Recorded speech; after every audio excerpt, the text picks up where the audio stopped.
Hey folks, welcome back to the channel. Figured I would show you guys how I put together some of these fishing hand reels. They're all pretty much the same, just slightly different. And sometimes their fins are different and their mouths are different or whatever, but they just kind of become the fish they're going to be when I'm carving them. Let me just see how they're going to end up once I'm done. And this stuff like this too is kind of cliche, but I heard old blacksmith say one time, you move the metal till it moves you and then you stop. This stuff like this is kind of the same way, because it's not hard to say, oh, I'm going to do a little bit more, I'm going to do a little bit more, and then you end up like busting the fin off of this one. I broke the fin off of it, so I just glued it back on there. But it happens. It's not hard to go just a little bit too far. So the real part of these, I'll show you how I do it. It's pretty straightforward. Most of the time when we do handline stuff down here, we pay off the line and throw it out there. And then I will just hold this in my hand. It's more storage and something to hold on to than it is to cast. And it's super windy here, guys. If you're in the southeast, we're supposed to be getting some horrible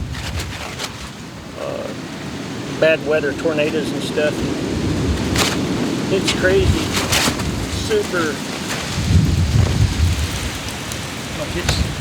Super windy right now. But anywho, it's starting to get close to fishing time, so we're gonna get some of these ready. But what I like to do is I do them all basically the same way. We'll do this guy, and I'm gonna do him up in 15-pound braid. So you can put as heavy as you want to on there, but I found on handline stuff 15 pounds is about as heavy as you want to go for pan fishing stuff. It is a certain tensile strength. It'll kink and it won't hold itself perfectly straight if you don't have a ton of weight on it. So what I do is I take my line and I run it through its eyeball, and then I'll knot the end of it, just an overhand knot in the very end.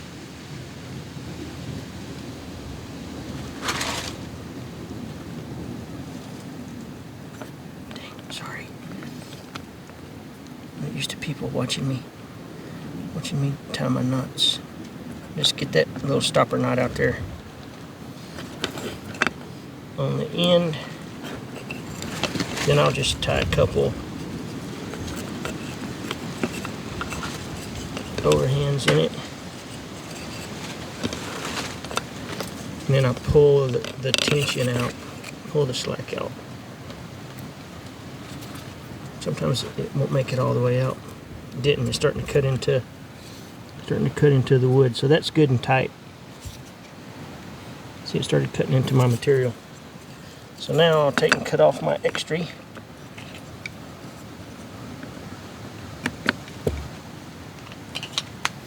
And then I just wind it on there, just like this.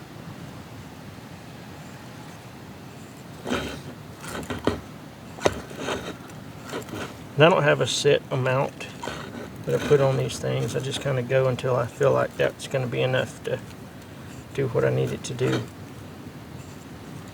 I figure you get snagged sometimes, so it doesn't hurt to have a little bit of extra line on there just in case.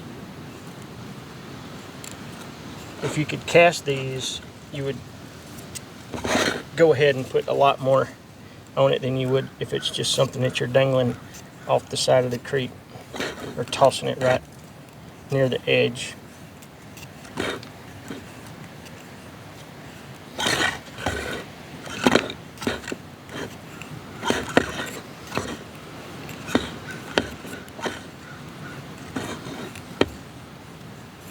sorry, this isn't very entertaining like this, but I'll show you what I do next after I get my line on here.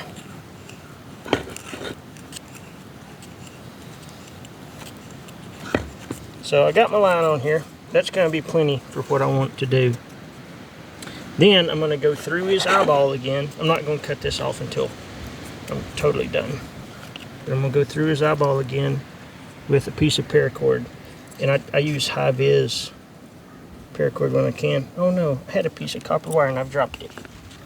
Copper wire. Let's see if it's where I took a picture. Let's do that.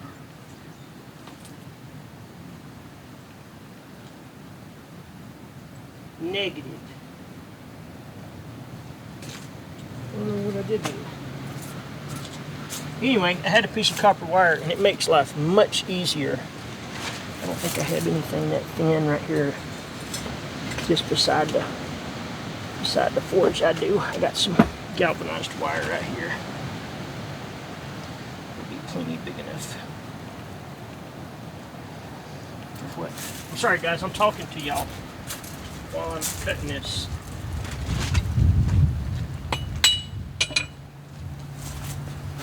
So I just got me a piece of wire. I had a little piece of copper, but this helps to push the paracord through. And I just go through his eyeballs like that. It just gives me something I can see it by. Then what I like to do is I like to take a cork, just an old wine bottle cork. I use these to put on the end of my awls when I ship them out.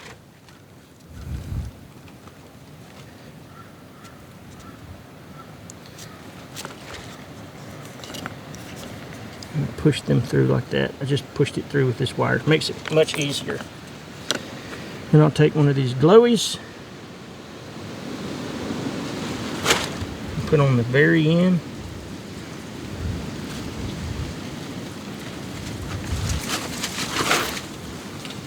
I'll just do a simple overhand.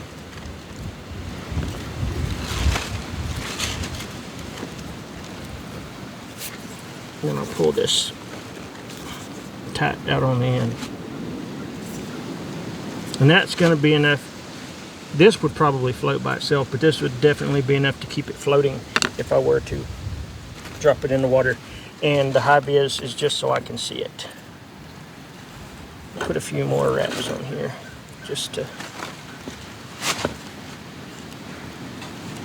put a little bit of extra. And what I like to do is I like to take my knife